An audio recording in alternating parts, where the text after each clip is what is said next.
আজও বুদ্ধিজীবীদের কারা হত্যা করল?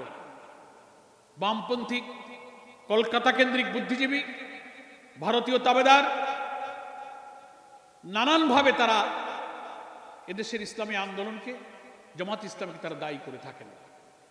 কিন্তু ইতিহাসের এখন বহু তথ্য, বহু সত্য বেরিয়ে এসেছে। এই হত্যাকাণ্ড ছিল ভারতীয় সেনাবাহিনীর, ভারতীয় গোয়েন্দাদের একটি সুপরিকল্পিত ষড়যন্ত্রের অংশ। কারণ 16ই ডিসেম্বর বিজয়ের প্রাক্কালে এই হত্যাকাণ্ডটা হলো। কারা ঘটালো? একটি জাতির বিজয়ের পর ধ্বংসপ্রাপ্ত যুদ্ধোত্তর বাংলাদেশকে গড়ার জন্য যে মেধার প্রয়োজন, যে চিন্তার প্রয়োজন, যে ক্রিয়েটিভিটির প্রয়োজন, যে ইনোভেশনের প্রয়োজন, এই জাতির শ্রেষ্ঠ সন্তান বুদ্ধিজীবীদের কাছেই তা ছিল। ভারত মনে করেছিল স্বাধীনতা যুদ্ধে যেমন ভারত এই দেশকে ভালোবেসে দেশের কল্যাণে, জনগণের কল্যাণে আমাদের দেশকে তারা স্বাধীনতা যুদ্ধে সাহায্য করেনি। তারা সাহায্য করেছিল পাকিস্তানি সৈন্যের কাছে 1965 সালে তারা যে নির্মমভাবে পরাজয় বরণ করেছিল। তদনন্তর পূর্ব পাকিস্তানি শাসকদের অত্যাচার, শোষণ, বঞ্চনার সুযোগে এই দেশে যে ক্ষোভ, যে আউটবাস্ট, যে গণবিস্ফোরণ তৈরি হয়েছিল, সেই সুযোগকে কাজে লাগিয়ে তদনন্তর ভারতীয় বাহিনী 65 সালে পাকিস্তানের পরাজয়ের প্রতিশোধ দেওয়ার জন্য তারা এই স্বাধীনতার যুদ্ধে এগিয়ে এসেছে। নামে একটা দেশ হবে বাংলাদেশ, চারিদিকের সীমানা হবে 47-এর সেই সীমানা, আমাদের লাল সবুজ পতাকা, আমাদের জাতীয় সঙ্গীত। দেখতে মনে হবে দেশটা স্বাধীন, কিন্তু তার অর্থনীতি, তার রাজনীতি, তার কূটনীতি, তার বৈদেশিক নীতি, তার ফরেন পলিসি সবকিছুই দিল্লি থেকে কন্ট্রোল করা হবে। আজকে স্বাধীনতার 54 বছর পর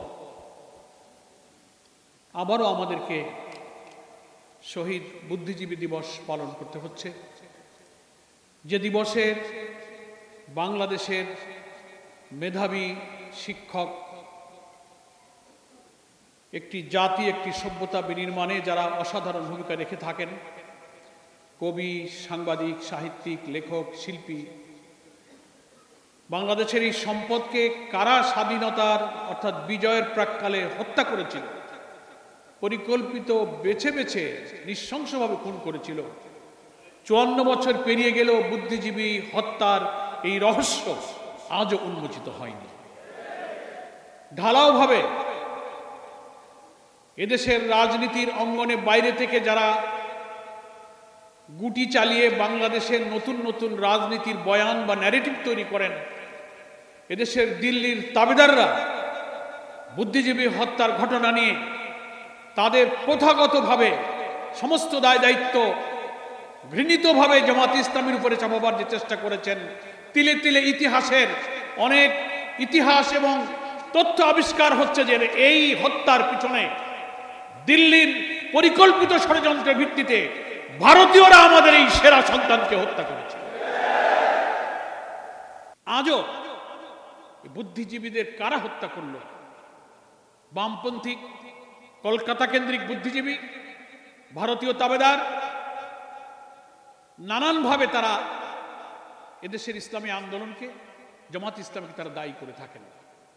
কিন্তু ইতিহাসের এখন বহু তথ্য, বহু সত্য বেরিয়ে এসেছে। এই হত্যাকাণ্ড ছিল ভারতীয় সেনাবাহিনীর, ভারতীয় গোয়েন্দাদের একটি সুপরিকল্পিত ষড়যন্ত্রের অংশ। কারণ 16ই ডিসেম্বর বিজয়ের প্রাক্কালে এই হত্যাকাণ্ডটা হলো। কারা ঘটালো? 8ই ডিসেম্বর বিজয়ের আগে ভারতীয় 36 সেনারা ঢাকায় অবতরণ করেছিল, রেকর্ড আছে। এবং অলরেডি তখন রাজধানী ঢাকা সহ তদানীন্তন পূর্ব পাকিস্তান তখন ভারতীয় সেনাদের নিয়ন্ত্রণে। সেই সময় পাকিস্তানি সৈন্য তারা যাদেরকে অভিযুক্ত করেন, রাজাকার আলবদর যে নাম তাদেরকে বলা হয়, স্বাধীনতা বিরোধী যারা লড়াই করছিলেন, ওই বিজয়ের প্রাক্কালে ভারতীয় সৈন্য যখন রাজধানী সহ গোটা পূর্ব পাকিস্তানকে নিয়ন্ত্রণে নিয়ে নিল, তখন তারা তো নিজেদের আত্মসমর্পণ, নিজেদের প্রাণ বাঁচানো, পালিয়ে যাওয়ার চেষ্টায় তারা ব্যস্ত ছিল। কে কাকে খুঁজে কোথায় কাকে হত্যা করবে, নিজেদের জীবন বাঁচাতেই তো তখন তারা ব্যস্ত ছিল। রাও ফরমান আলী আত্মসমর্পণকারী একজন পাকিস্তানি জেনারেল। তিনি তার ইন্টারভিউতে বলেছেন আন্তর্জাতিক টেলিগ্রাফ পত্রিকায়, আপনারা আজকের পত্রপত্রিকাও দেখেছেন, তিনি বলেছেন। তারপরে ভারতীয় লেখকরা বলেছেন যে ভারতীয় সৈন্যরা যখন এই ঢাকা সহ পুরো পাকিস্তান তাদের নিয়ন্ত্রণে নিয়ে নিল, পাকিস্তানি সেনাবাহিনী 14ই ডিসেম্বরই আত্মসমর্পণ করতে চেয়েছিল, কিন্তু ভারতীয় সেনাবাহিনী জগজিৎ সিং অরোরা আর আত্মসমর্পণ করেছিল জেনারেল নিয়াজি। তাদের মধ্যে ডায়ালগ চলছিল আত্মসমর্পণের দিনক্ষণ ঠিক করার জন্য। ভারতীয় সেনাপ্রধানদের সেনাবাহিনীর ইচ্ছায় আরো 2 দিন 14 থেকে 16 আত্মসমর্পণের দিনকে শিফট করে 16 তারিখে আত্মসমর্পণের দিন ধার্য করা হয় এবং 14ই ডিসেম্বরে খুঁজে খুঁজে বিশ্ববিদ্যালয়ের শিক্ষক, প্রথিতযশা সাংবাদিক, শিল্পী, লেখক, শিক্ষকদেরকে বেছে বেছে যারা বেঁচে থাকলে এই বাংলাদেশকে গড়ে তোলার জন্য সদ্য স্বাধীন বাংলাদেশে অসাধারণ মেধায় চরিত্র মনন দিয়ে তারা ভূমিকা রাখতে পারত, তাদেরকে তারা বেছে বেছে হত্যা করেছিল। প্রশ্ন আসে কেন তারা হত্যা করলো?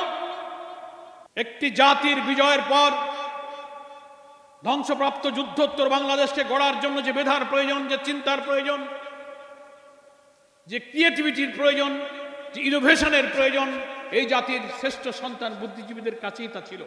ভারত মনে করেছিল স্বাধীনতা যুদ্ধে যেমন ভারত এই দেশকে ভালোবেসে দেশের কল্যাণে, জনগণের কল্যাণে আমাদের দেশকে তারা স্বাধীনতা যুদ্ধে সাহায্য করেনি।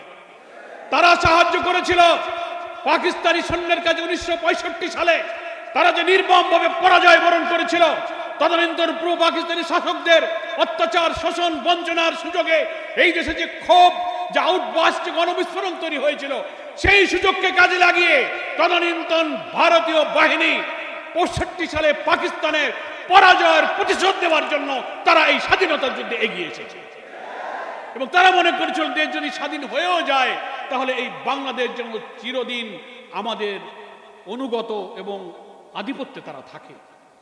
নামে একটা দেশ হবে বাংলাদেশ, চারিদিকের সীমানা হবে 47-এর সেই সীমানা, আমাদের লাল সবুজ পতাকা, আমাদের জাতীয় সঙ্গীত।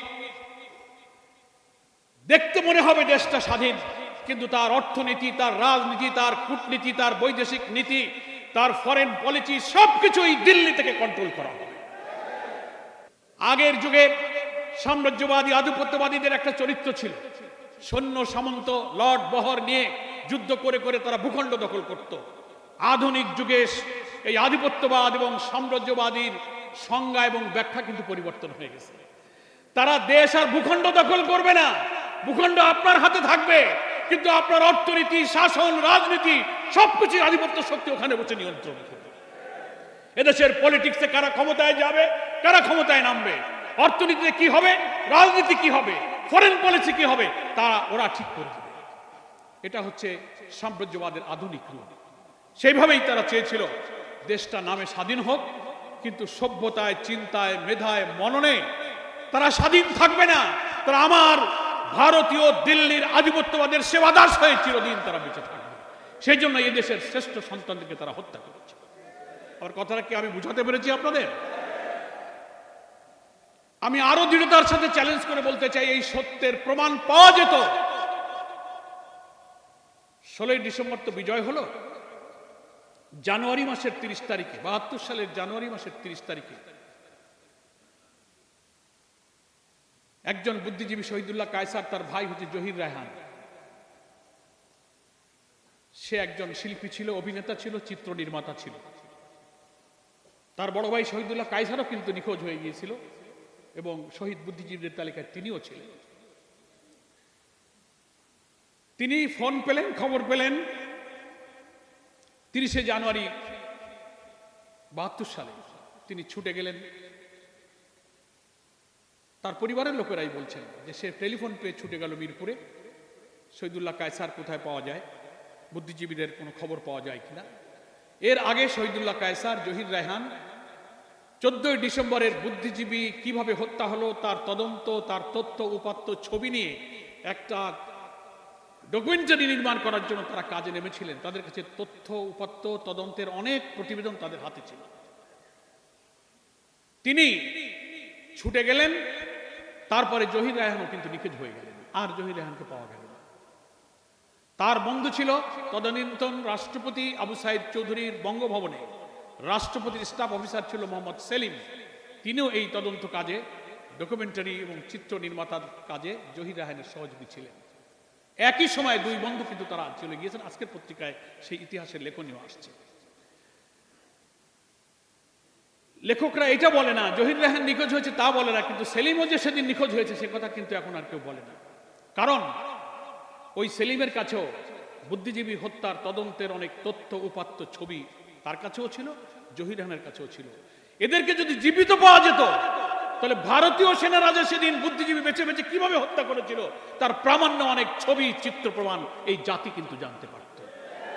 সেজন্য এটাই আশঙ্কা করা হয়েছে যে জহির রায়হানকেও 14 ডিসেম্বর তো আগে চলে গেল, জানুয়ারির 30 তারিখে 1.5 মাস পর জহির রায়হান আবার নিখোঁজ হয়ে গেল। কেন সেলিম কেন নিখোঁজ হলো? অর্থাৎ এই কারণে নিখোঁজ হলো যে ওরা বেঁচে থাকলে বুদ্ধিজীবী হত্যায় ভারতীয় আধিপত্য দিল্লির তাবেদারদের ষড়যন্ত্রের দলিল বাঙালি জানতে পারত, এদের জানতে পারত। সেই জন্য তাদেরকেও শেষ করে দেওয়া হয়েছে। আজ অবধি সেই বঙ্গভবনে সেলিমের যিনি সেখানে বসবাস করতেন, বুদ্ধিজীবী হত্যার তদন্ত সংশ্লিষ্ট প্রতিবেদন কাজ কর্ম চিত্র নির্মাতাদের যেসব ডকুমেন্ট যা কিছু সব তার স্ত্রী এবং তার মা তন্ন করে খুঁজেছে, সেখানেও পাওয়া যায়নি। জহির রায়হান শহীদুল্লাহ কায়সারের বাড়ি, শহীদুল্লাহ কায়সারের স্ত্রী ছিল পান্না কায়সার, যার মেয়ে শমী কায়সার সবাইকে চেনেন, তারাও কিন্তু তাদের বাসা বাড়িতে এই চিত্রের নির্মাণের তথ্য উপাত্তর কোনো ডকুমেন্টস তারা হাজির করতে পারেনি।